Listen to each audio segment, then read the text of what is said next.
I hope by undertaking research focusing in sustainable development, we will be able to create change as part of a continuous improvement process. Recognize the work of healthcare and life science scientists and organizations who contribute to innovative healthcare solutions.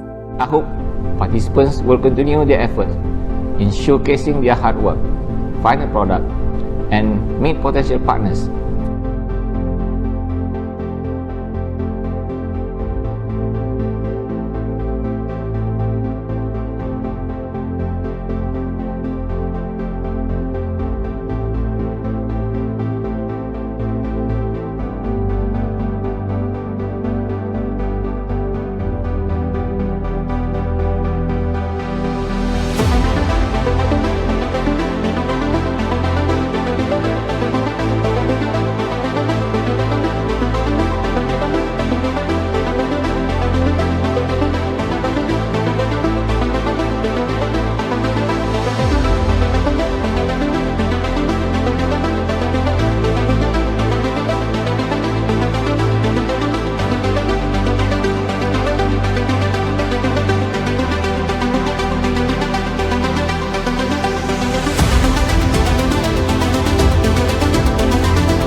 We are growing too fast.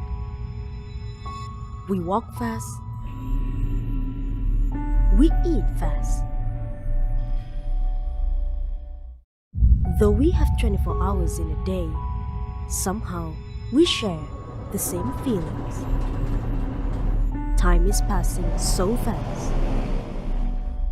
We don't have enough time for ourselves until busy is the new norm in our life. But if you can turn back the clock, what good shall you do today? Let's put life back. We need the past to enlighten the present and the future. We need education. Through education, it reconnects you with the purpose of life. Reconnect with family and people.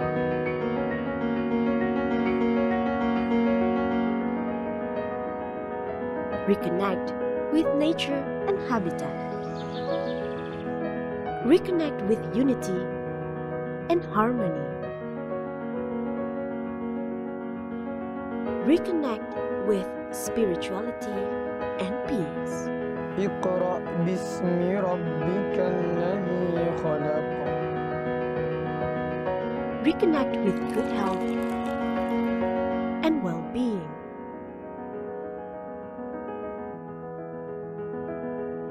To create balance, UITM nurtures Buddhi in education and embraced it as values in life.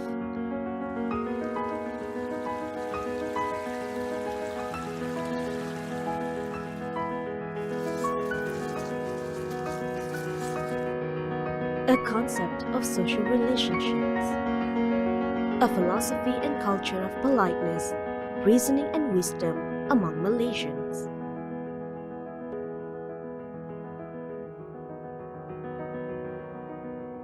UITM upholds Buddhi for sustainable community. Education reconnects you with the universe.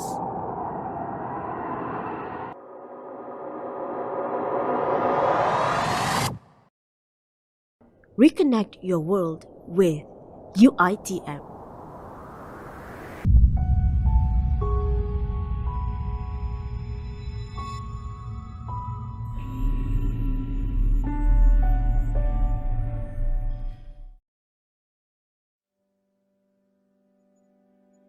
In the quest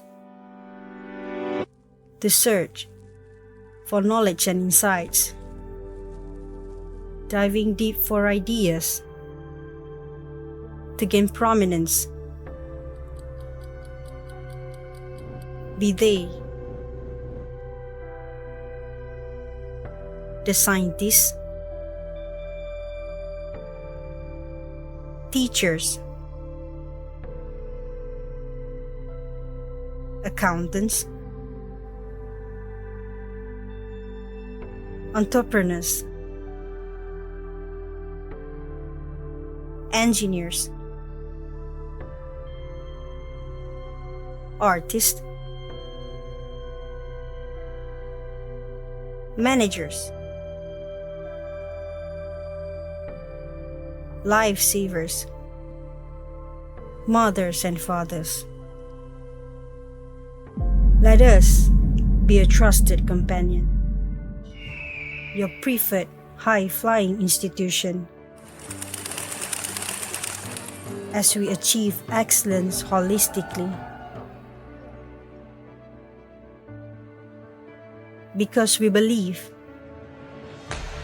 in nurturing our future talents, we endure sowing the seeds for a sustainable tomorrow.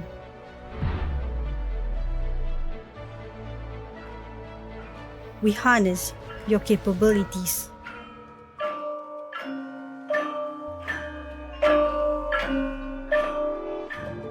We take steps and stances to broaden our knowledge and experience.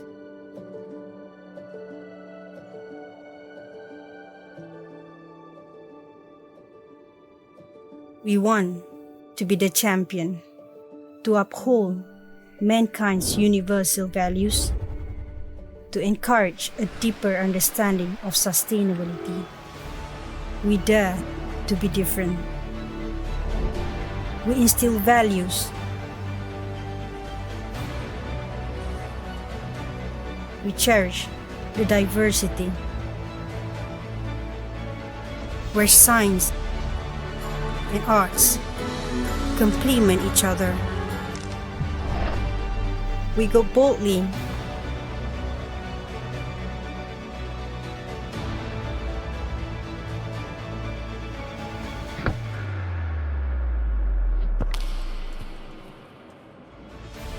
set the scene, steal the show, think out of the box, and set our sights. Walk far and wide.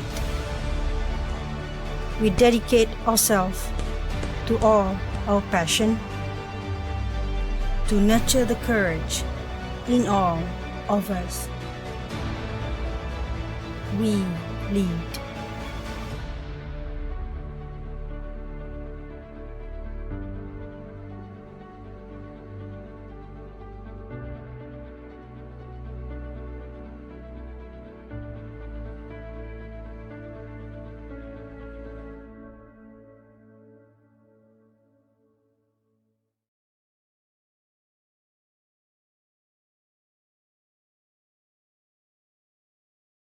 UCSI University has come a long way since 1986 as a Praxis University.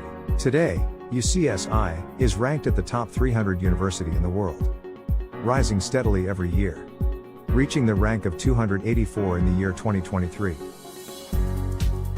In the same year, UCSI became the only university in the world to receive the QS Recognition for Improvement Award, having improved by the most ranks in average. UCSI programs are ranked among the world's best in music and performing arts, hospitality, engineering, business management, art and design, social sciences, and medicine. As a Praxis University, our students are exposed to a wide learning experience. Thousands of corporate partners offer internship and work exposure to UCSI every year, enabling our students to apply what they learned in the classrooms to be practiced at the workplace. They give the students opportunities to work and learn. This resulted in our graduates attaining 100% employability score in all our programs. One of the hallmarks of being a UCSI student is the research attachment opportunity at world-leading universities at the undergraduate level, enabling them to publicize remarkable papers at the world stage. opportunity to study abroad, whether for a year or two, or for a short term of a few months, prepare our students the global outlook that the world needs today. Preparing as leaders for tomorrow. The students are exposed to real leaders today, from academics and economics, to social concern and topics on sustainability. Our students are set for the challenges today, and the future. UCSI offers the largest fields of study in a Malaysian private university, whether in championing healthcare and medicine and pharmacy, impacting research and discoveries in applied sciences, applying skills and intelligence in engineering, influencing communication and social sciences, igniting the passion and creativity in arts and design, setting the global pace in hospitality and tourism, transforming architecture and built environment, celebrating with music and performance, excelling in the changing demand of the business world, or digitizing the world in computing and innovation. UCSI continues to serve with scholarships, producing tens of thousands of practitioners and young leaders from more than 110 nationalities. Beside its current main campus in Kuala Lumpur, and other campuses in Kuching and Spring Hill, UCSI has earmarked its Kuala Lumpur campus to expand as an edu city with 35,000 student capacity with various state-of-the-art facilities. Our students are the real stars of UCSI. They achieve and excel in the national and international stage. Driven with the passion to contribute, they prove their quality, participating in various events and attaining many successes. UCSI enables them to make the mark for themselves, build their own reputation, and create a brand for themselves to face the exciting world ahead of them. Every year, our medical students advance their undergraduate medical research at the Harvard Medical School. Others made the engineering impact at the Imperial College London, at Queensland, Australia, and Tsinghua, China. While some set their pharmaceutical legacy at University of Chicago and British Columbia. These are some of our students who have benefited from our Star Trek to the world's best universities. The world is changing, and they are at the forefront. The needs are evolving, we continuously confront. UCSI, a Praxis University. Ladies and gentlemen, coming up next is a dialogue on challenges and better solutions for the education system to meet SDGs. Join us in welcoming our panelists from UITM, USM, UCSI, and the United Nations Development Programme. Assalamualaikum warahmatullahi wabarakatuh, and very good morning to distinguished panels, ladies and gentlemen. On behalf of the organizing committee, I would like to extend a warm welcome to all of you to a webinar dialogue with a theme of challenges and better solutions for the education system to meet sustainable development goals in conjunction with the MTE Expo 2022. MTE 2022 focuses on recognizing innovations, initiatives, programs, and ideas which contribute to sustainability, eradicating poverty, improving well-being, protecting our planet, and building peace and prosperity. It is supported by the Malaysia's Minister of Education, Minister of Higher Education, Minister of Science, Technology and Innovations, Minister of Youth and Sports, and International Federation of Inventors Associations. My name is Muhammad Nazib Suratman. I'm a professor of forestry at the Faculty of Applied Sciences, University of Jimara, and a principal fellow for the Institute for Biodiversity and Sustainable Development, UITM, and I'll be serving as your moderator today. Distinguished guests and ladies and gentlemen, to achieve SDGs, a shared understanding and sustainable development, and the complex interactions between system and functional mechanisms to bridge all interrelated sectors and discipline is required. Education curriculum is imperative to impart a comprehensive and multidisciplinary body of knowledge in order to develop skilled graduates with new mindsets, cooperative behavior, and real-life experiences to meet the changing problem and needs. Educators can translate theory and research findings to possible solutions to overcome challenges, improving the lives of people. We are truly honored and privileged today to have with us 4 distinguished panelists who will speak on a very timely and interesting subject on the challenges and better solutions for the education system to meet SDGs. The 4 panelists are, first, Yang Berbahagia Profesor Datuk TS Dr. Hajah Roziah Muhammad Jano, the Vice Chancellor of University Technology Mara, UiTM. Second, Profesor Yang Berbahagia Profesor Datuk Dr. Faisal Rafiq Muhammad Adikan, Vice Chancellor of University Science Malaysia. Third, Yang Berbahagia Profesor Datuk IRTS Dr. Siti Hamisah Tafsir, Vice Chancellor of UCSI University. And fourth, Ms. Chong Yin Wee, the Head of Solution Mapping, Accelerated Lab, UNDP Malaysia, Brunei, and Singapore. Thank you to all panelists for sparing your precious time with us today. Now, please allow me to share the format of the webinar dialogue today. This is a 90-minute sessions. So as a moderator, I will ask questions to each panelist. Each panelist will have about 10 minutes or so to share their views and perspective on the questions. And I made to understand that panelists will prepare some slides or also the presentation from the website. Yeah. So without further ado, let's start our dialogue with the first panelist, who is Yang Berbahagia Profesor Datuk TS Dr. Hajah Roziah Muhammad Jano. But first, let me briefly introduce Datuk Roziah. Apa khabar Datuk Roziah? Nak tes suara ya? I'm fine, Alhamdulillah, thank you. Thank you, Datuk. Professor Datuk TS Dr. Hajah Roziah Muhammad Jano has made history as the first woman Vice Chancellor of UiTM, as the leader of a modern civic university with a special mission to produce graduates of professionals in science, technology, business, creative industry, and the humanities.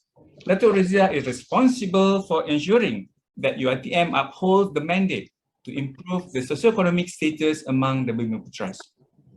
Datuk Roziah is a statistics professor at the College of Computing, Informatics and Media, UiTM.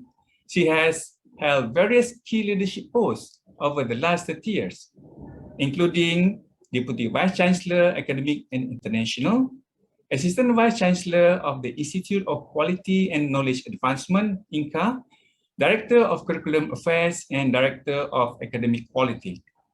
In terms of innovation, Datuk Roziah has won a gold medal for her research product entitled Hadari Scorecard at IMPACT, which is America's largest invention trade show.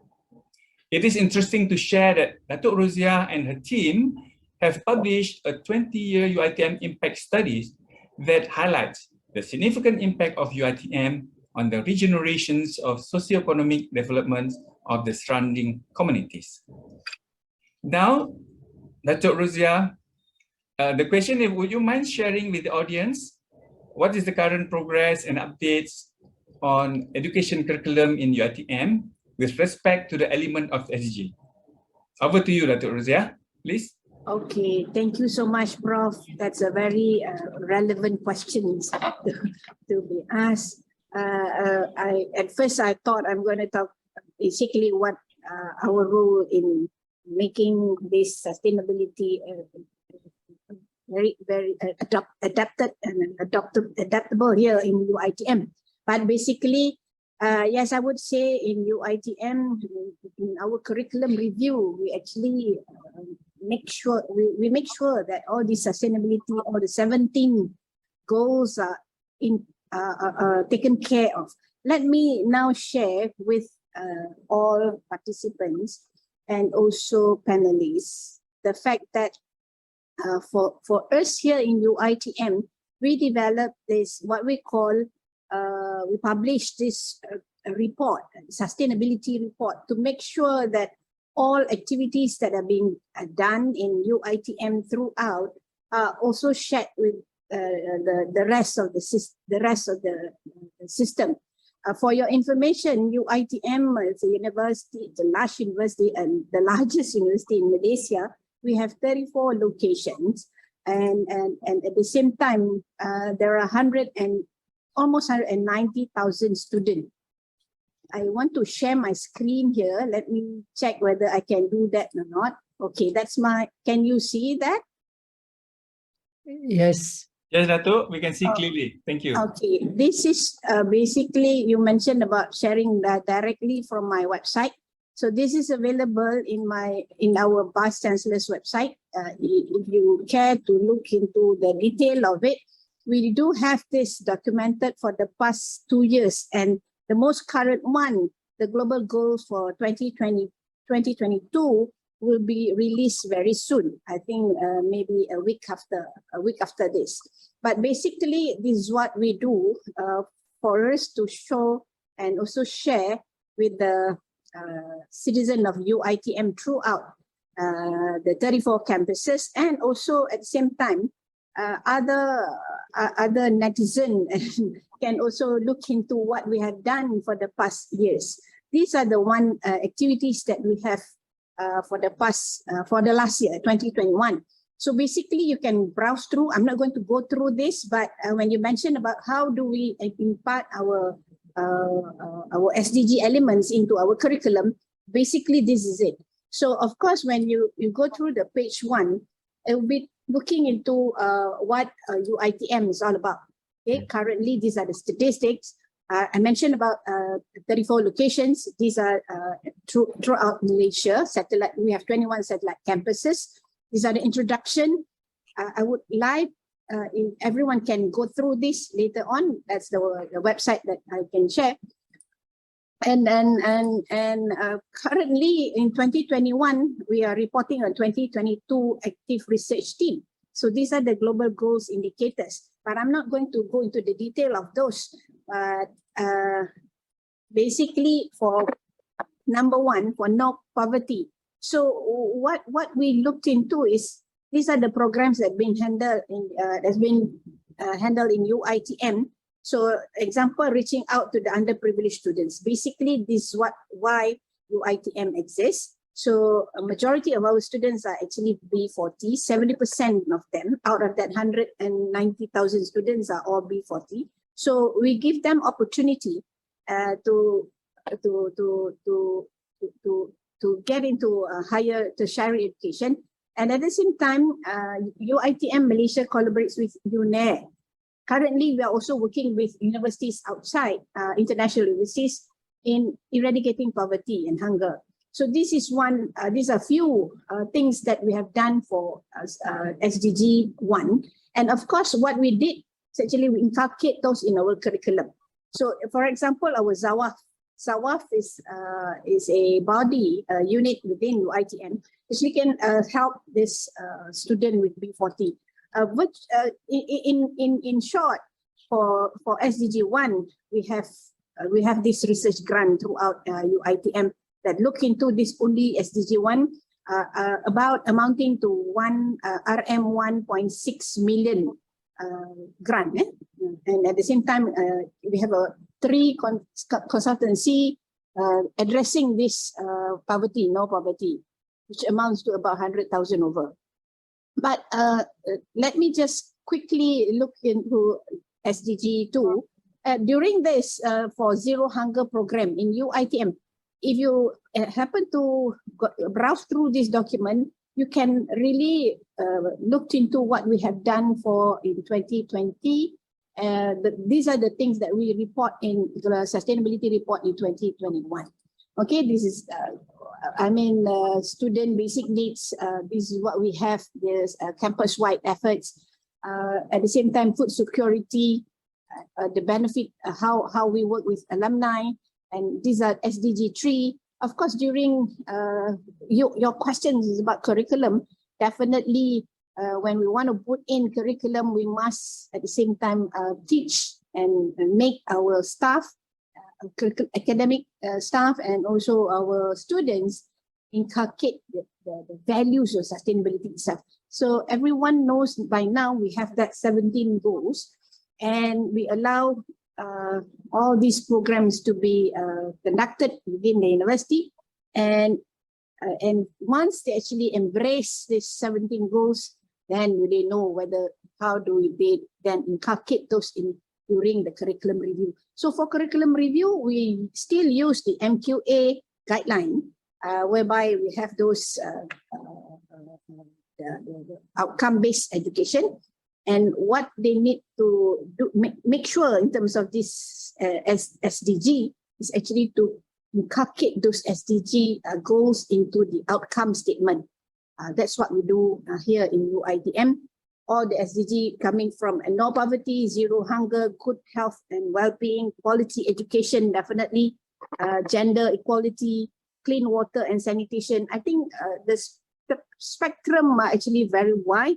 And of course, in UITM, we have 514 programs, covers from diploma right up to PhD program. So each one of these programs definitely do have an element, do map to this element of SDG. Basically, that's what we do. And I think that should answer your question first, Prof. Thank you, Dato, for insightful sharing with the audience on efforts from UITM. Second question related to this, Dato Rosie.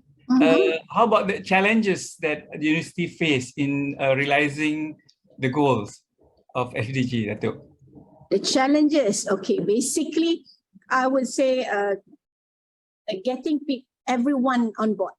That's number one. The challenge is, it's always about people, process, and technology, the way I look at it. Of course, funding is another, but funding is not that much a major challenge in this part, because I know the whole world is actually moving towards that, but transforming people's mind, so whether they can accept the fact that they have to go for this clean water and sanitation. I think in Malaysia, we need to focus on that. I understand about no poverty, but when we go for UITM, it's not an issue because we addressed that already. So we bring in people with B40, but we actually give them opportunity to improve their life. But as for now, I'm already going around mentioning that UITM is about changing the narrative from turning them from B40 to T20. So hopefully after 1 year of graduating from UITM, I want them to be employed and also become an entrepreneur and be quote unquote rich. All right. But basically the challenge is actually making them understand currently about climate change, about clean water and sanitation I mentioned earlier. So whether that can be inculcated during the daily life.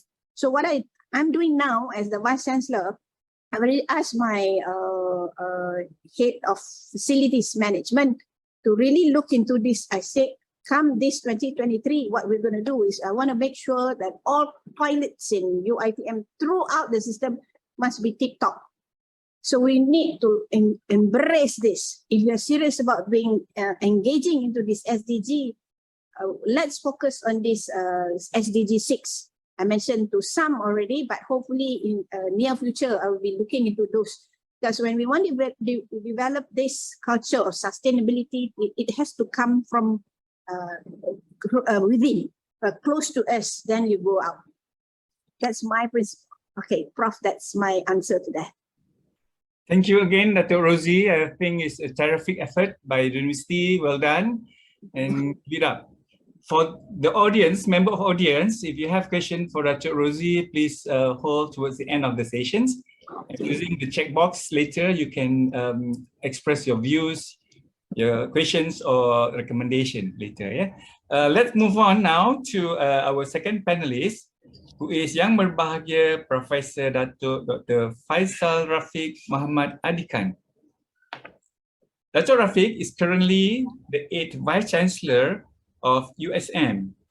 Prior to his current position, he served as the University Mayor's Deputy Vice Chancellor of Development.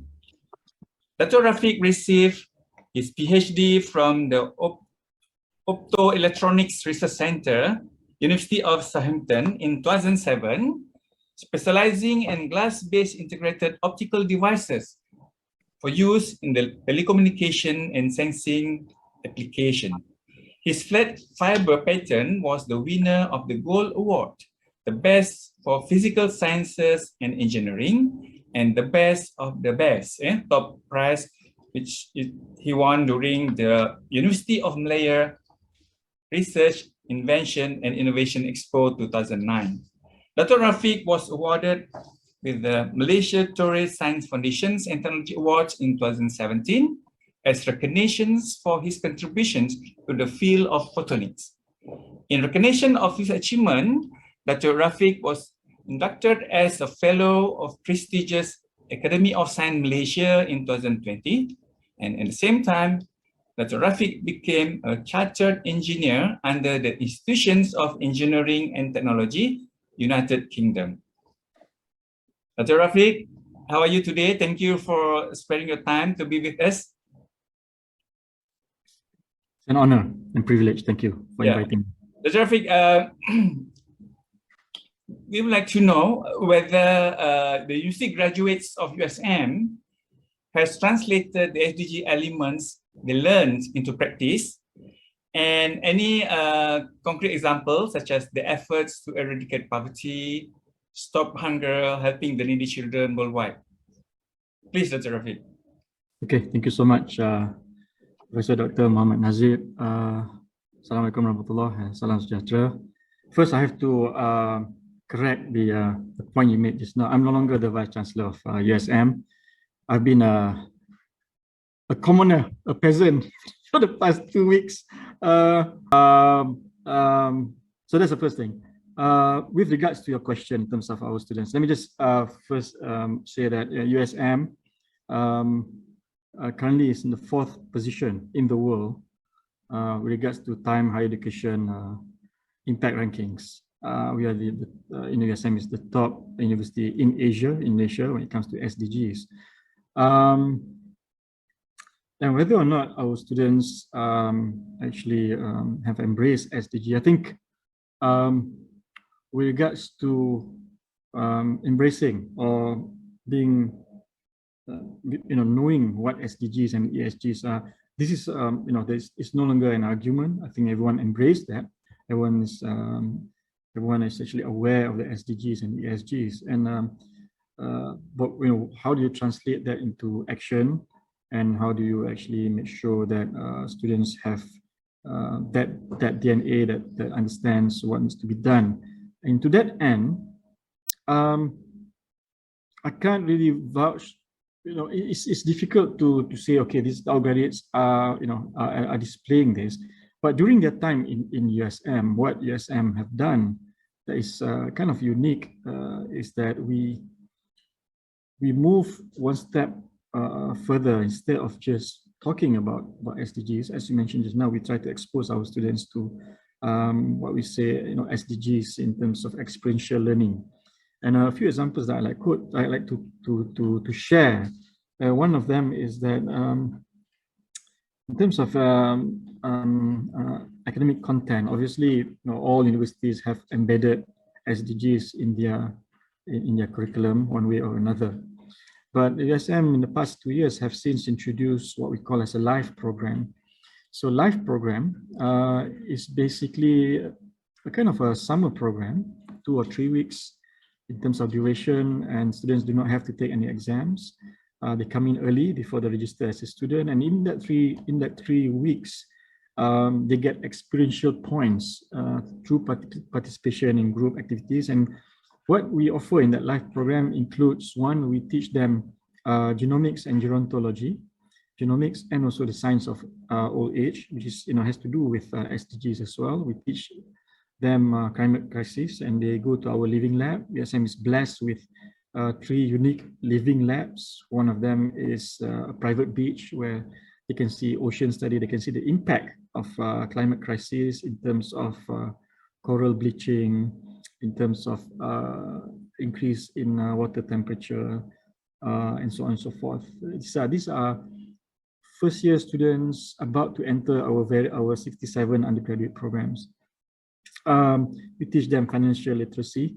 And going from second to third year, we'll be exposing them to circular economy, poverty. They need to know what Gini coefficient is, the wealth gap, and our living lab in engineering is about water management. Prof. Dr. Rozia mentioned about water just now. So yes, and then the aim of USM is to make sure that every single student, whether they take engineering, whether they take social sciences, whether they take arts, will have to go through this life program, life and also meta life in the second to third year. And a lot of industries are also involved in this. This is to create that DNA where we have future policymakers, future engineers who are also aware of the impact of this, of climate crisis and so on and so forth. As an institution, USM, at this point of time, USM is the largest adopter of renewable energy. You can come to the campus. All 4 of our campuses are now powered by solar, at least 40% of the maximum demand. And then moving forward, we will install charging stations. We have electric bikes, and so this is again to create that ecosystem that shows that USM actually walk the talk. Never mistake motion for action. That's one of the quote by Hemingway, in the sense that you really need to show in terms of action as well. And that's, we hope that in that 4 years, there's experience where they actually observe technology intervention when it comes to climate change, or some science work being done. We also have people growing future food. These are all being exposed to our undergraduates. We have an open door policy when it comes to research centers. We'll create future our graduates which have that, at least an awareness of what the issue that we face. What's missing is to bring it to the next level, which is looking at the global perspective, in the sense that, when we look at COP26, how countries are actually looking at their own national interests. I know for water, for example, there are billions or trillions required to help the North helping the South when it comes to dealing with water issues, dealing with sanitation, dealing with again the whole climate crisis as well.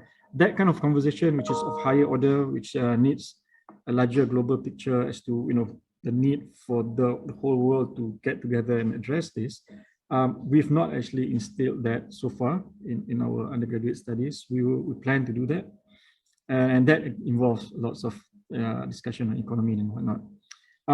So yes, I think that is where we are with regards to SDGs. And so again, just to summarize, we follow whatever other universities do. We embed SDGs into our curriculum, and now we are also the only universities, perhaps the only university perhaps that is actually talking about ESG, environment, social, and governance.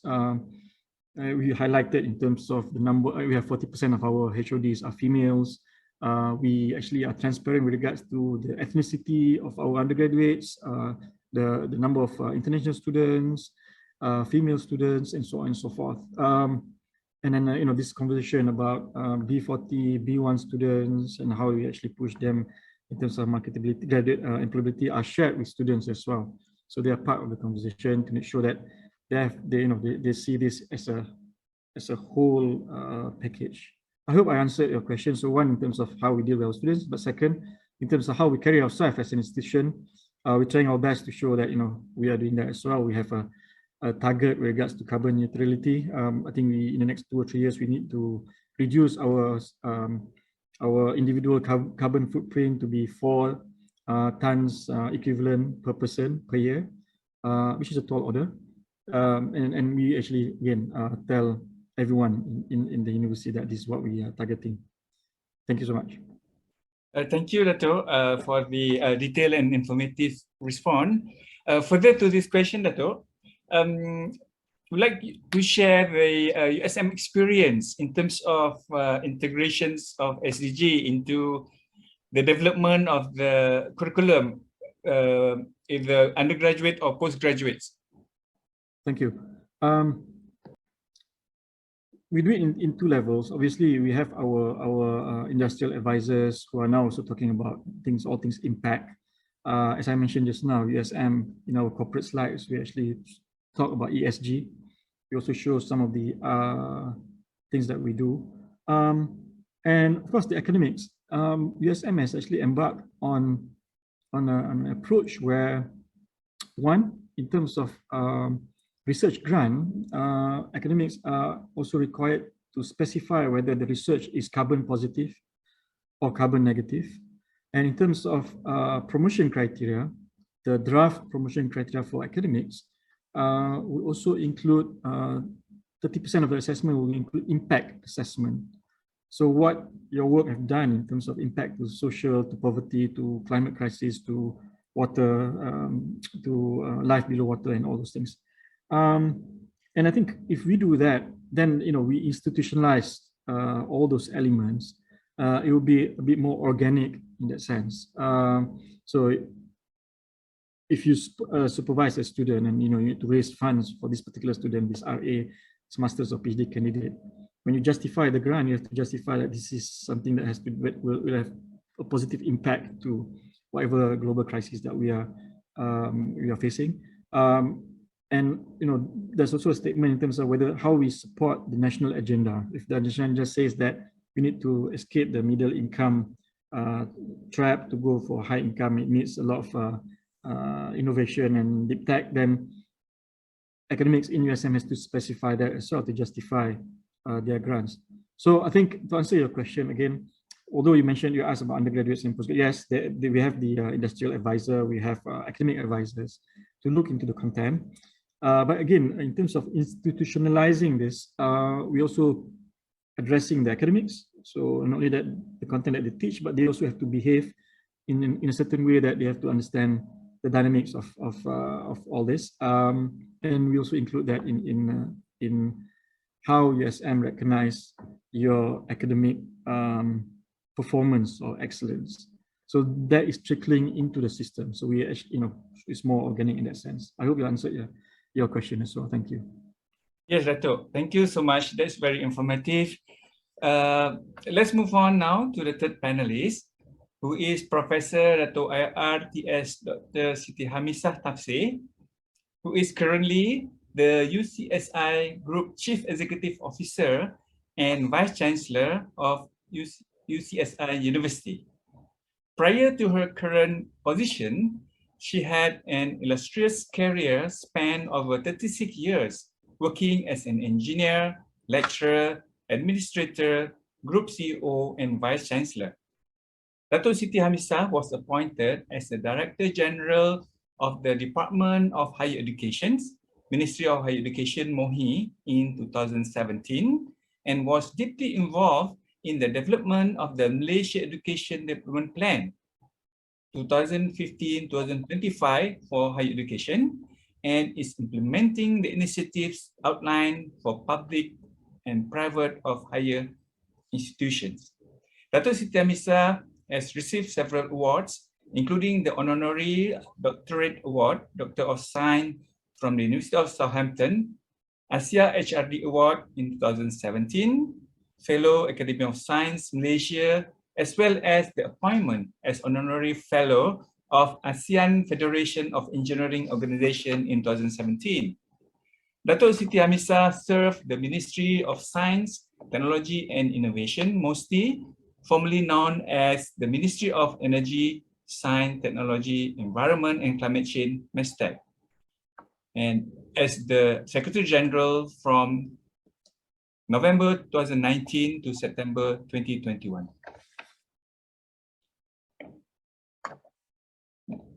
Dato' Siti Hamisah will share UCSI experience, and I think she's preparing some slides to be shared with us today. So without further ado, I would like to invite Dato' Siti Hamisah to deliver a slide presentation. Dato', silakan. Thank you, Prof. Dr. Muhammad Nazib, Yang Bahagia Prof. Faisal, Prof. Datuk Faisal, Prof. Datuk Rozia, Ms. Chong Yin Mei. Thank you for inviting me to this session. What has been highlighted by Prof. Faisal and Prof.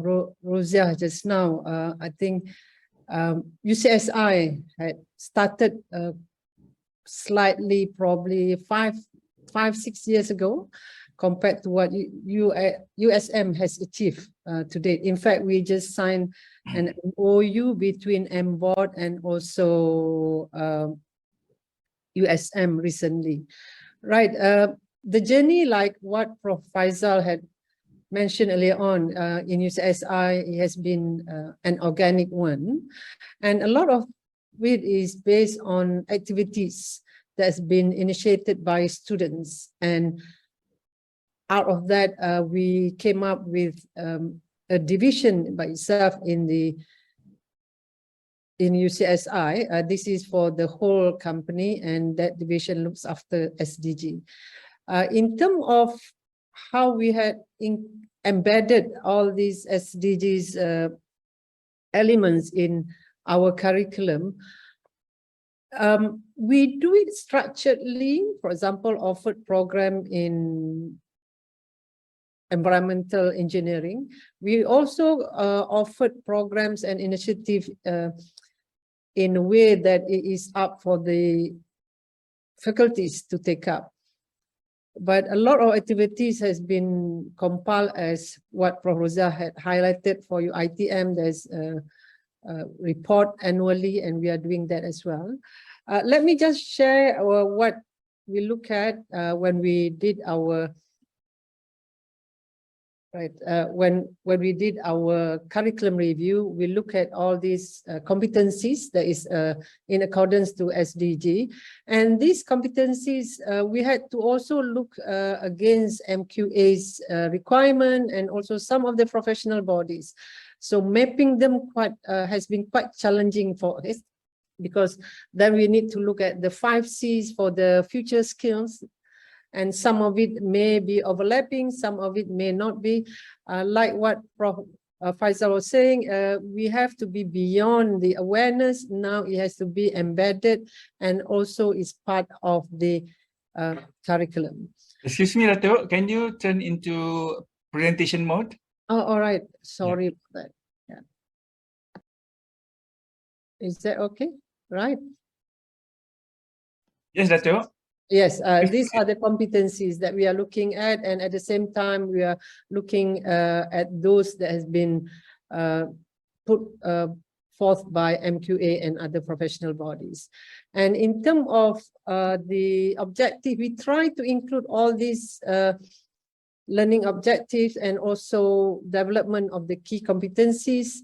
But as I said, to have it structurally done in each faculty may not be that easy, because they have their own requirement and professional body that monitor the program as well. And some of them even, they are signatories to some professional bodies abroad.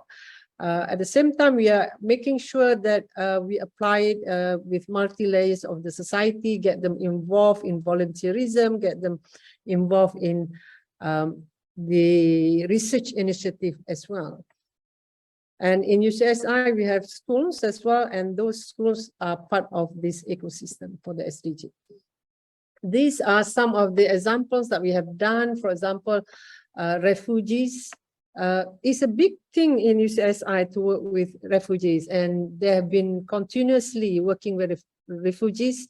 And in fact, we also had a few students from abroad that came to UCSI to do a semester so that they can have an opportunity to work with refugees. As in the 17 SDG goals, inclusivity is one of them, and of course the environment, climate change, and these are the things that have been being done by our students mostly, and it may not be in a structured way, but that has been done previously, and now is continued to be part of their program and also credit bearing courses, right?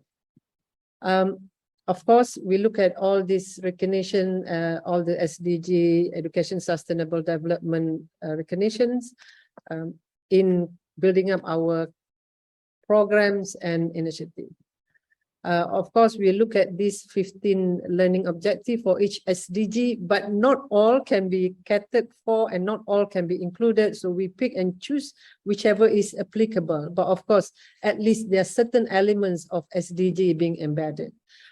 In terms of intentions and initiative, yes, we are doing that. But when it comes to the implementation, sometimes it's quite challenging as well, because programs such as environmental engineering in other universities has not been really successful, probably because it's not sexy enough. At the end of the day, we have to look at the demand from the industry, the demand from the students and parents. It is very interesting. It is something of interest, but how do we make it much more appealing to the students? In terms of our initiative, of course, the domains, as highlighted one by one of the panelists, those domains that have been specified by MQA, we need to include that. And of course, Prof. Faisal mentioned about ESG is something that quite controversial on our part as well, because some would like to see it locally or indigenous interests. It's still in the conversation, and on our part, we are still debating about that as well.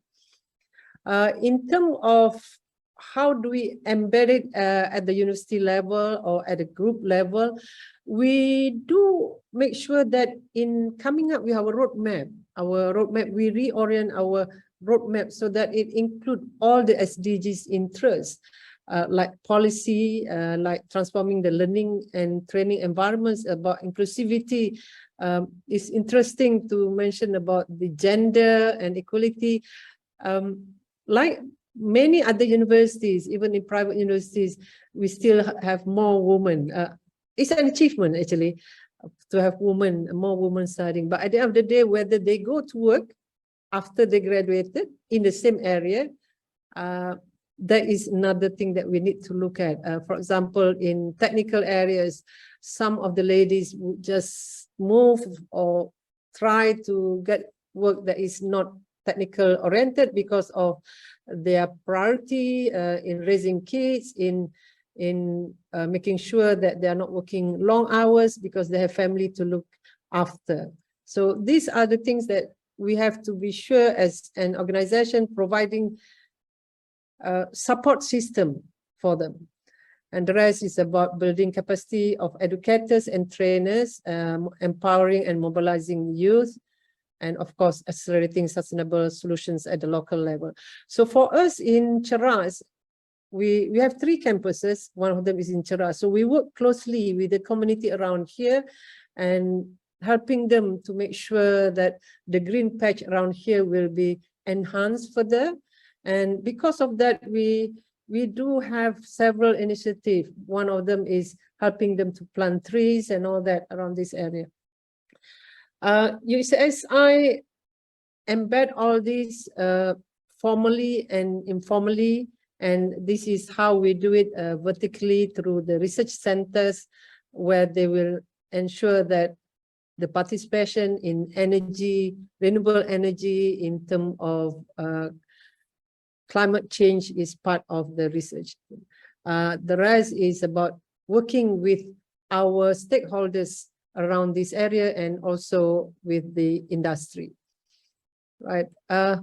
Roadmap for RCE Community 2021-2030, we are looking at this closely and making sure that we serve the local and regional hubs, strengthening the association, and also expanding knowledge sharing and outreach. We are working with several universities and with Ministry of Unity.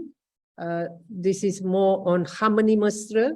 We just launched our Harmony Mesra campus, where people from different background working together, especially when we saw that incident or that flood that we had early this year. where people from all walk of life helping each other. Right. In terms of RCE, we have two. One is in Kuching, the other one is in Kuala Lumpur, and we are also working closely with USM. Hopefully, we can initiate a program with UITM on RCE as well. Awards, of course, this is part of the journey. Before I end, I just want to share with you, there's one initiative that we just launched as well, planting trees for each graduate that we produce or we nurture. So each graduate will have one tree when they graduated, and that tree will be assigned for them. And we will, of course, here apply Prof. Rafiq, all the sensor and all that. So one graduate, one tree. And this is where we want to make sure that we have enough green in our area first, in Cheras, then we'll be working with other states to help them in coming up. This is, again, is the carbon neutral and all that initiative. Thank you all for your kind attention. Thank you, Datuk Temisa. I think your initiative on tree planting is wonderful. It really supports the government's efforts to green the earth. And just now, Datuk Temisa, we heard from Datuk Rozia in terms of the challenges, which is awareness is one of the challenges.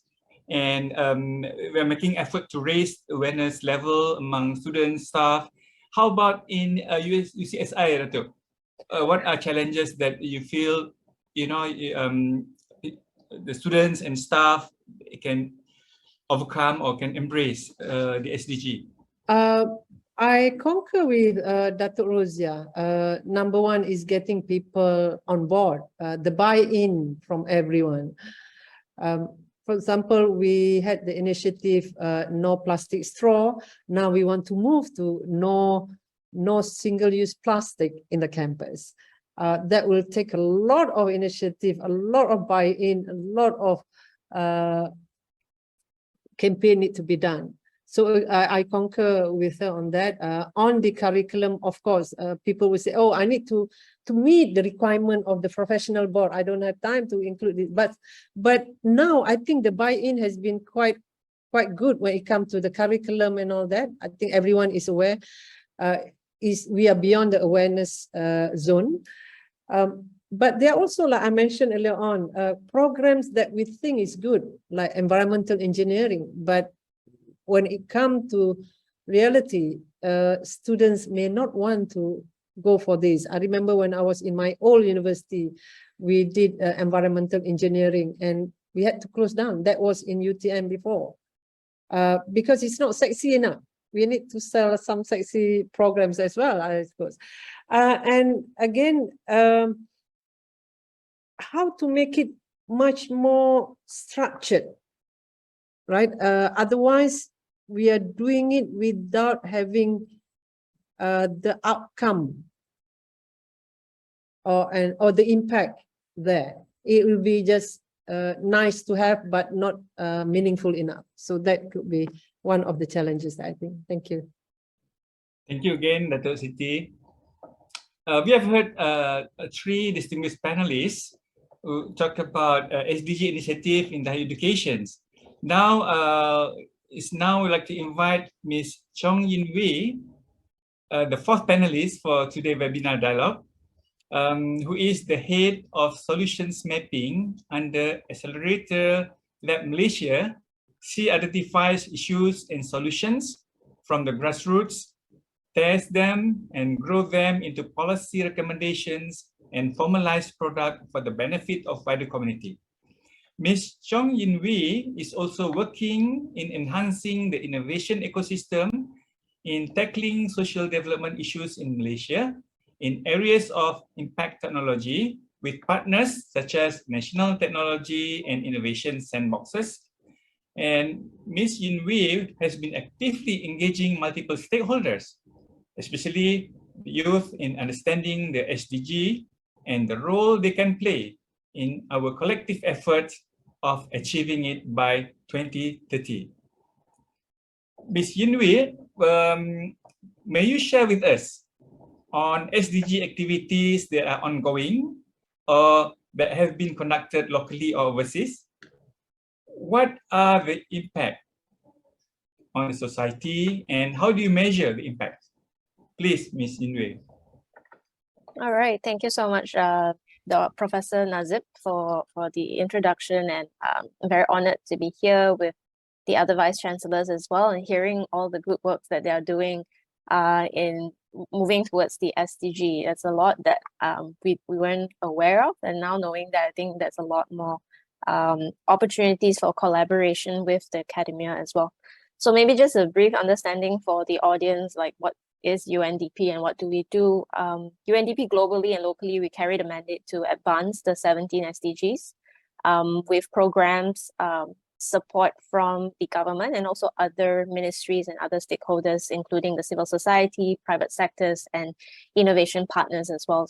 And in Malaysia particularly, we have been working closely with the Economics Planning Unit and other ministries in 4 main areas. We've been here for the past 63 years, a long time. And over the years, it has kind of evolved on how UNDP plays their role and what we do here. But the 4 main areas is closely linked to poverty eradication and social protection, on climate change and biodiversity, sustainable value chain and financing, as well as on innovation and digitalization, which is one of those latest things that we are working a lot globally as well, to see how we can look at development in a more innovative way and do development work in a more cutting edge, relevant manner than how we used to, where it's very heavy on policies and dialogues. And also we do voluntary national review every 2 years. I'm sure some of the academy here also refers to that as a way to see what is Malaysia's progress towards the SDG. And it's a very good privilege that Malaysia is willingly doing that, providing data, even with DOSM as well, see how we are actually moving towards those goals that has been set.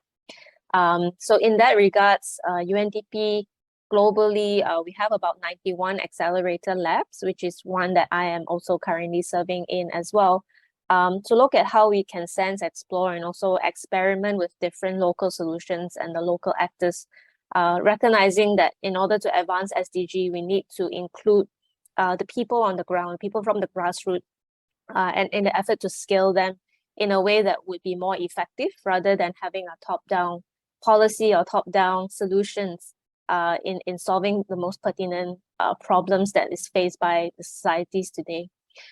So in your regards of what some of the activities we have been doing and what are the impacts and how do we measure them, I'm just going to give a few examples of what we have been doing locally and maybe some internationally.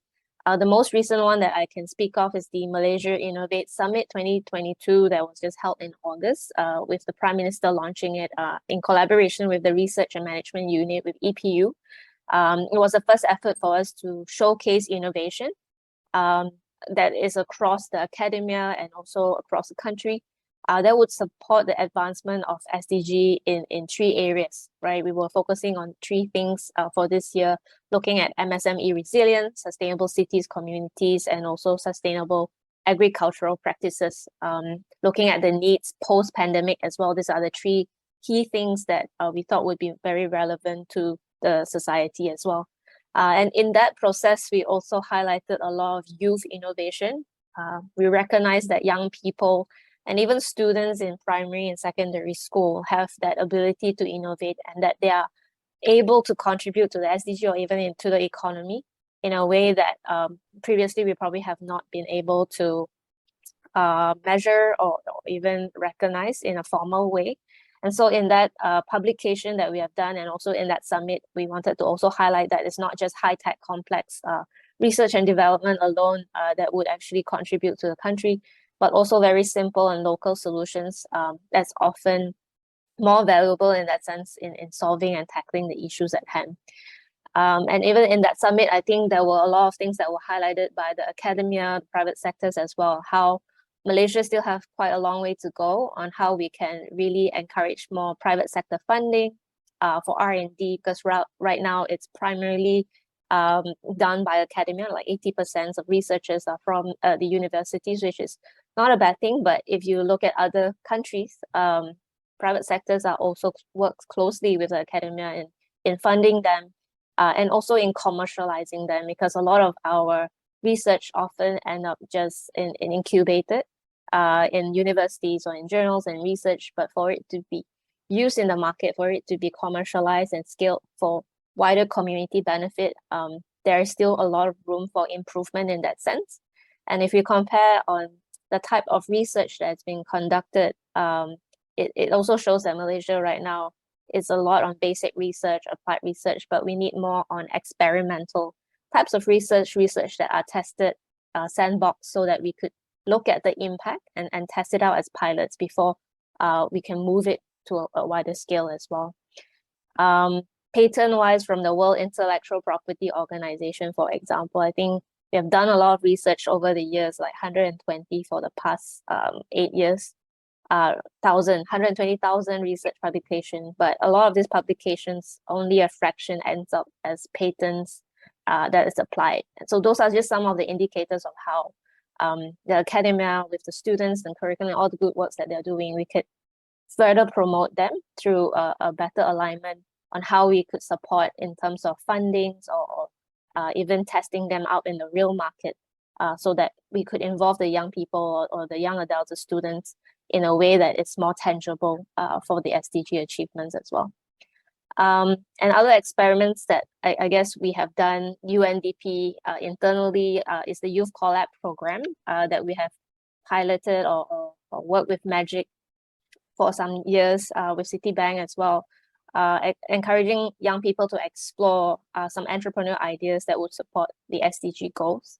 And that has been running regionally as a youth entrepreneur program for the longest time. And just 2 years ago, we also worked with National Technology Innovation Sandbox during the pandemic on how to speak to some of the startups and incorporate SDG as one of the ways to measure impact, measure their enterprises. A lot of social enterprises are propping up at the moment. How can we meaningfully measure what they're doing is actually directly supporting the SDGs? Oftentimes we have SDG logos everywhere in our pitches or in our presentations, but whether we have the data and numbers and also the results that we can show, that's another issue as well. That's another thing that UN hopes to see, that we could bring it into a more tangible picture, moving beyond just ESG reporting, looking at just taking the boxes of the operations and all that with enterprises. That's why we are introducing this impact measurement and management modules that we introduce to enterprises across the world. It's actually a free open source standards and knowledge that is available online.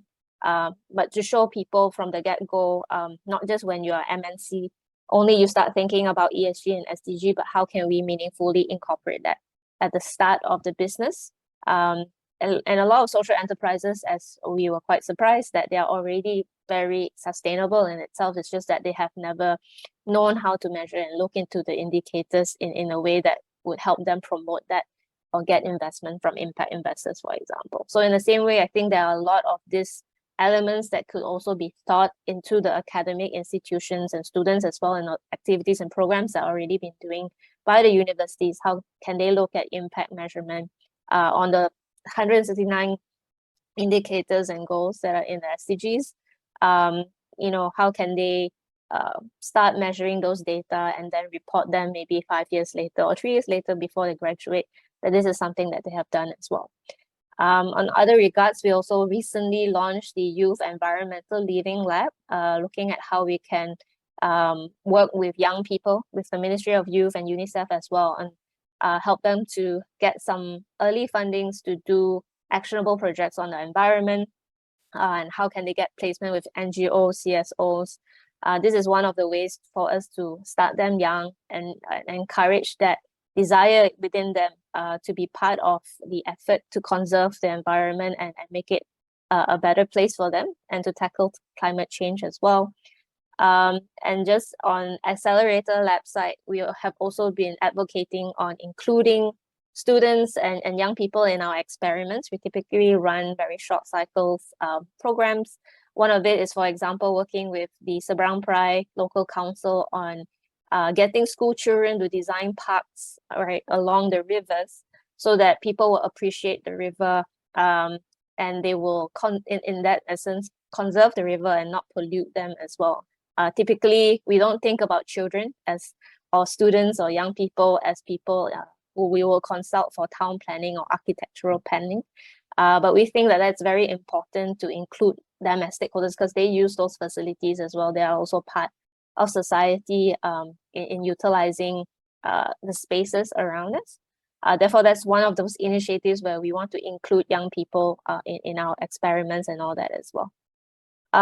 We've also been working with ERDA in Johor. How do we digitalize some of their eco-life challenges online and using animation, using nudges, social behavioral to encourage people to take actions on the ground rather than just spreading awareness, but also kind of nudge them towards the direction of taking action within their community and society as well.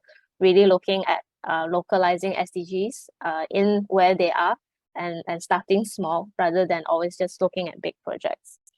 And internationally, Accelerated Worldwide, we also do a lot of that work with universities and students. For example, in Tanzania, they actually do citizen science with students, mobilizing them over the course of 2 weeks to label buildings, roads, and waterways, to look at where are the informal urban infrastructures for waste management and how they can improve that. So very small and meaningful projects that we could include university students, right, in order to test out what are the more innovative way for us to get data and also to solve waste issues in a city.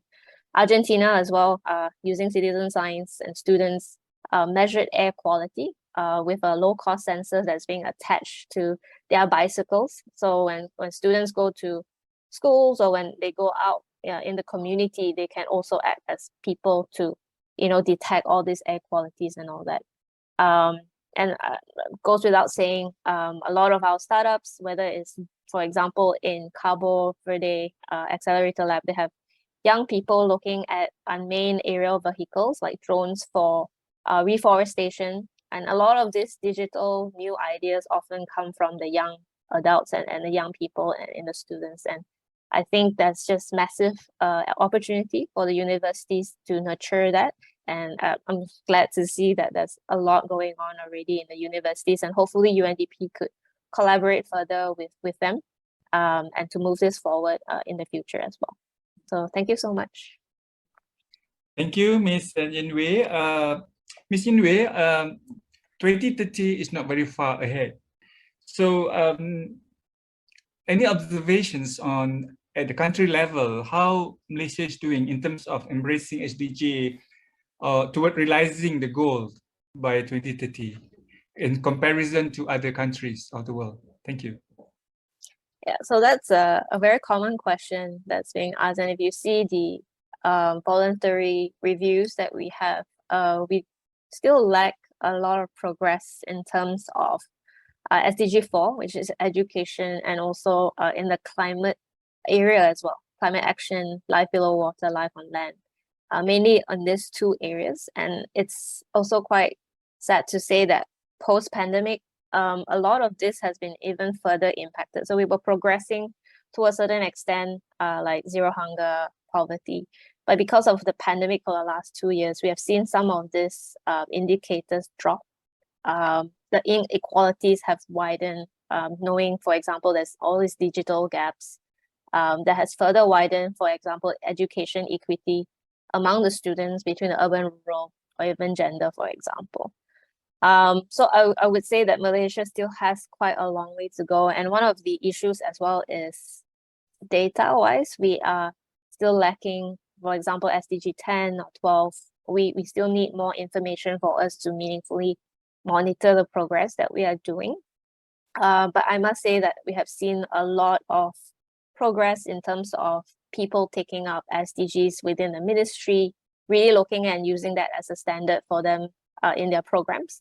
And I would love to say that 12MP, 11MP even, it has always incorporated SDGs as one of the indicators, and they have related whatever the plans that Malaysia is doing to SDG as well.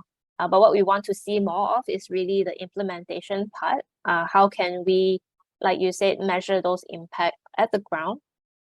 We don't have as much data as of yet to say that, you know, our national programs and all that has directly contributed to how much in those indicators. And we are working actively towards that as well with the private sector or SMEs, for example. There are currently not much measurement or data to show us, even though they are doing good works, but we can't really have those information at hand. So I'm sure a lot of people are doing that, and we are seeing a lot of movement in ESG, and we are hoping to kind of bring it one step ahead, as I mentioned, in a more impact measurement management context as well, and not just reporting, but really looking at results that work with the different stakeholders and involve more people from the civil society and academia, for example, and students and young people in the arena as well, so that it's not just a ministry level work or, you know, or even just the MNCs doing it, but how can we meaningfully get everyone in the society to take action towards the SDG goal. So 2030 is just 8 years away. I think we still have a chance to achieve that, provided if we can work together and really not work in silo and work together towards those goals that are achieved. Yeah. Thank you. Excellent. With that, let's conclude the dialogue, but we have time for questions from the members of the audience. There are 2 questions here, but first let me read the first question from the member of audience, and this is an open question for all panelists to respond. With the hit of COVID, we note that reduced human activity leads to perhaps a better living environment. Nonetheless, it hurts the living of specific populations. From the perspective of education, what will be the new job landscape, or what should be the new job? What would be the new job landscape? In view of the COVID, about the better living environment and things like that. So, any panelists would like to respond to this question by the audience, please? Right. I put the answer in writing. I responded that through the chat box. I think if you ask me, I think that the scenario with regards to academia will still probably be pretty much the same. But I think one of the things that probably, at least in USM, we're trying to consider that is to measure the level of human interaction. I think with the advent of technology, when you deliver things online, there are pros and cons, and I think one of the things that worries us is actually the engagement, because you still need to have to be physically engaging and to gauge how people actually are facing the challenges of trying to pick up on academic content while trying to discover themselves and all those things. This is probably one of the things that we have to invest in, perhaps. That's my answer in the chat box. Thank you. Thank you, Dr. Rafiq. Now let's hear from Dr. Siti Amisa. Right, thank you. In terms of the job landscape, we have seen the demands more of these emerging technologies, the traditional, conventional profession are not really that popular among students, because the students, I think they grew up as digital natives. They got all these 4 or 5 gadgets, and they are good with all these coding and whatnot. So demand for, in fact, in the industry itself, we saw quite a number of people going abroad, working abroad for programs like AI and all that. And of course, this is the technology side. But in terms of ESG, in terms of SDG, there's a lot of demand for ESG, like highlighted by Prof. Rafiq just now. Banks, for example, they have ESG as one of the elements that has to be included if you are taking loans from the bank for big projects. And we saw as well, Bursa included ESG as one of the elements that should be included in the company's constitution. So it's changing. But the question now, I had this interesting conversation with this lady who's working for one of the JLCs. They said ESG is the Western mall. Do we have our local mall? Should we follow what the criteria given by them? Shouldn't we have our own? So this is the conversation that I think that is changing the landscape when it comes to SDG. Countries would like to cater for themselves first. We have seen the pandemic, during the pandemic, we couldn't even buy supplies from abroad because of the imposed MCO and all that. So they have to be sustained first. So again, this is just my thoughts. Thank you. Thank you, Dr. Stemisa. Dr. Rosie, any input from you? Okay, thank you, Prof. Nazib.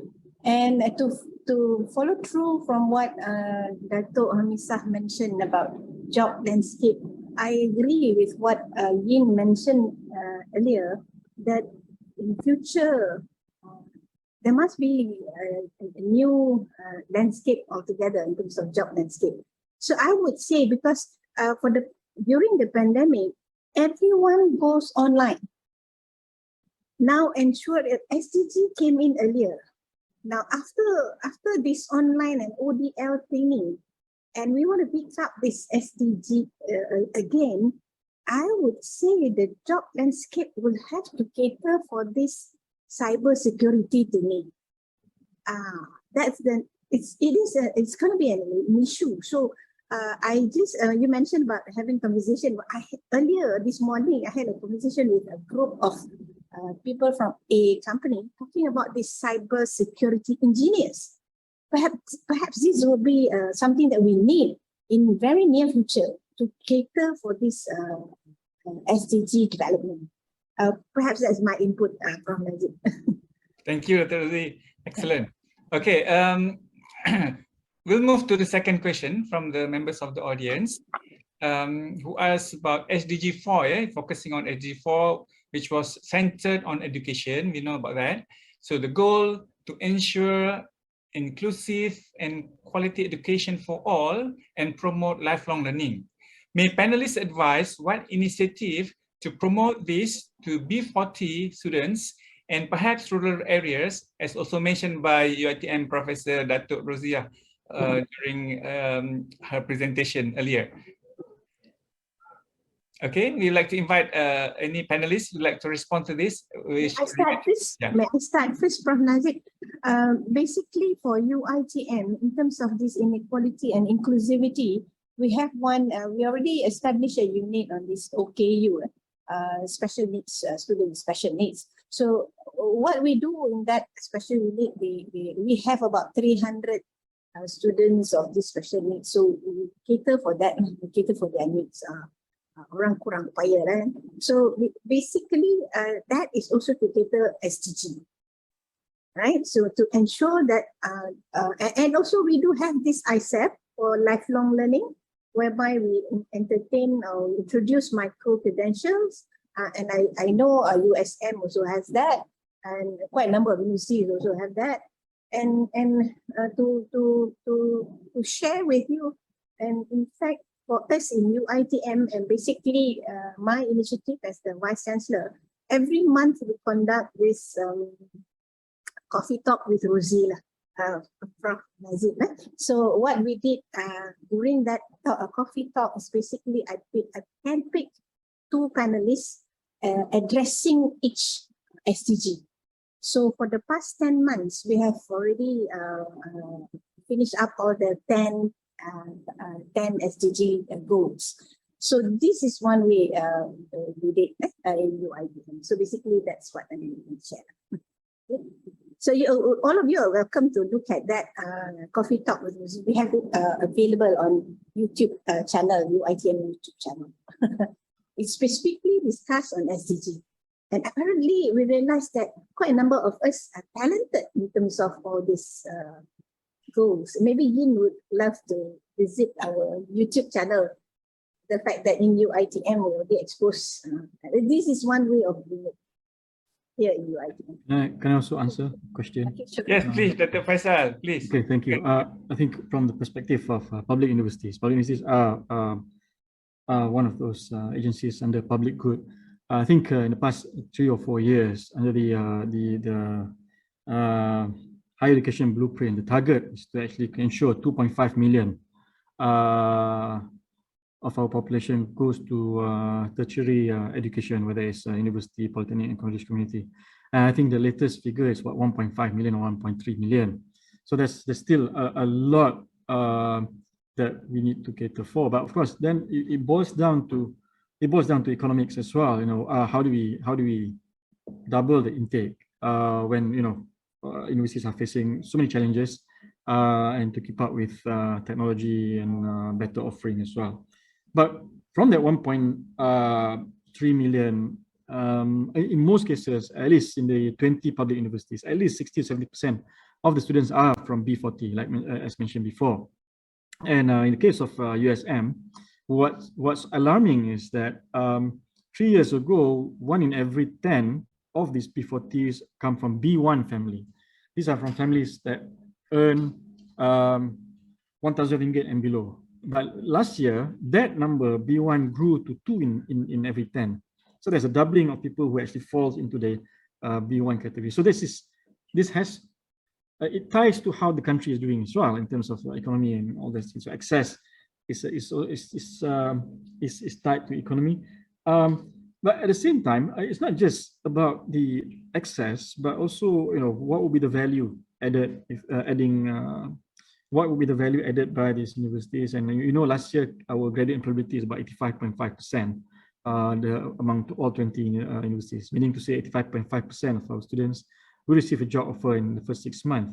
Unfortunately, if you are from a T20 family, if you are from a B40 family, you have 15% chance of securing a job compared to a T20, someone from T20.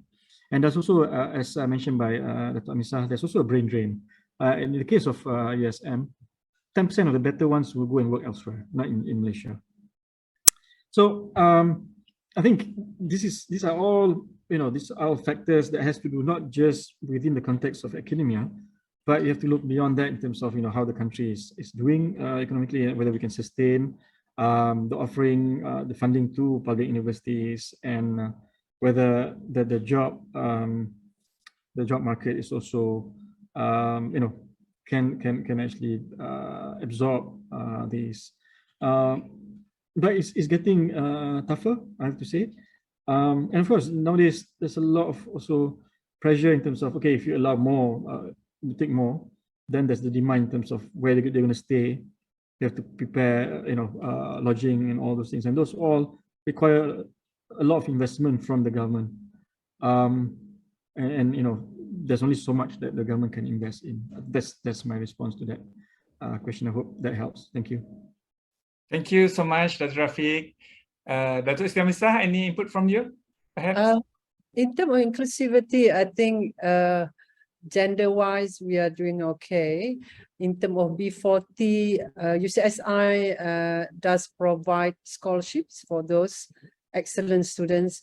But if you ask my wish, I wish that we can offer a place for refugees to study in Malaysia. This is where I might ask assistance from Chong Yin Wei to push for the government to allow refugees to study in public or private universities. This is what it meant by inclusive. Borders were sort of drawn over a piece of paper by some guy years ago, but it is about allowing them to have access to higher education, because that will change their future and the whole generation as well. Thank you. Thank you, Dr. Siti Hamisa. Ms. Yinwei, any response based on what suggested by Dr. Siti? So maybe just responding to Dr. Rosia and also Dr. Siti on that matter on you know, equity for education and rural. For example, the Youth Environmental Living Lab that we have just launched, it's also one of the elements that we are very mindful of. A lot of times when we do programs or development, it's always the cities or the urban areas that get most of the funding and the attention. But we do realize that grassroots innovations are one of those innovations that have really been more effective in solving the problems with poverty, for example. The people who are the most affected are the ones who should be empowered to come up with their solutions and actually apply them with their communities. And that's why we were shifting our focus not just into the urban young people, but give the opportunity for the rural youth to get grants to actually work out their innovation, to enhance their innovation and actually apply that with their community as well. So that's one of the things that we are trying to shift away from. And UNDP globally has also looked at grassroots innovation as more central right now, rather than just high tech, big tech, digital innovations that often is not accessible or affordable for the rural communities. And in education as well, I think that's also key in the similar kind of situation, where digitalization in education might not be accessible to the rural youth. So what is the alternative that would make or fit them better in advancing? And we see a lot of young people who graduated even in Sabah, Sarawak or rural side, and they come out and they tell us they can't really find jobs, whether in the development sectors and whatnot. And like what Prof. Faisal would say, that's just massive brain drain, where they start shifting to other places, or they just end up doing very menial work, which, you know, they are not, they're probably overqualified for. So that's one of the areas. And in regards to refugee education, we have been advocating that. Personally, I've been working in the education unit in UNHCR at the start of my career for 4 years. And I agree that we have massive potential. And one of the initiatives that we started at that time when I was there was to get refugees into tertiary education and really seeing a education pathway for them, not just in primary, but all the way to tertiary as well. And I'm glad to say like a few of them managed to reach that effort. And I think more than just UNHCR being in a very precarious situation as well. I see if you looked at the news, even our officers are, you know, constantly needing to negotiate with the government of our existence. But I think what would be great is to really have the academia, the local university advocating that refugees can and are welcome in the institutions and into their academic. And when there's a buy-in or a demand that's being voiced out from the local education institution, whether it's a primary, secondary school or tertiary education, I think the government will be more open to consider that. Because right now the sentiment is that the locals don't want them here. They are not welcome here. And therefore, we need to start changing that narrative in order for the refugees to have a better chance in education. And also looking at one of the question about, say, family education, I think ERDA has done a really good program in their Eco Life Challenge, where they actually involve parents and teachers in the challenge to do it together with students. And I think that's one good way to really use students to instill or inspire their parents or their family in, you know, looking at the environment or other sustainable or social work, for example, in helping the poor, in through the curriculum. So, you know, we're just seeing that we are doing this for the students, but it has a wider impact on how they influence their family and also their relatives as well. So yeah. Thank you, Ms. Yinwei. There is a related question based on what Dr. Siti Hamisa mentioned regarding the refugees. Yeah, the question is: will private institutions revising education costs for refugees, and to what extent that they can afford? Right. We do provide scholarships, but currently we are not able to give that scholarship to refugees because of the regulation of the country.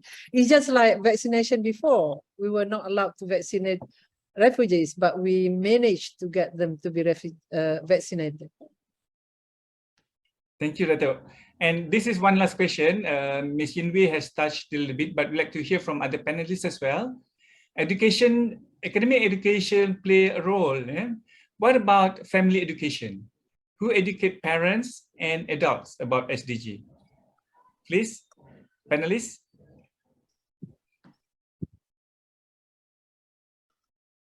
So I also answered online.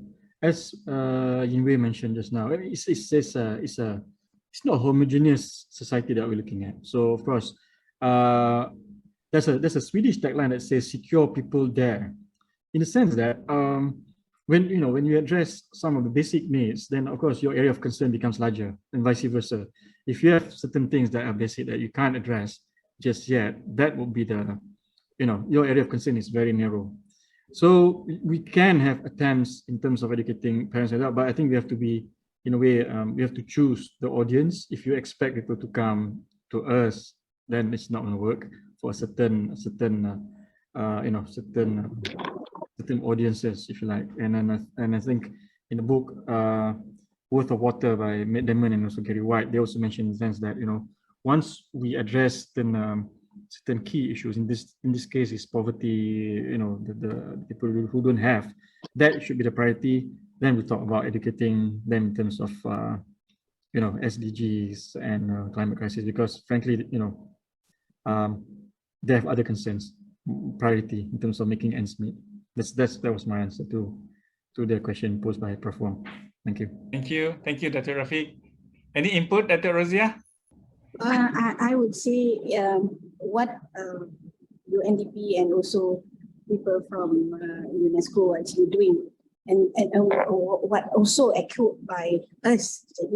Majority of us are doing it bottoms up. So we focus on the young. We focus on the young to drive these SDG initiatives.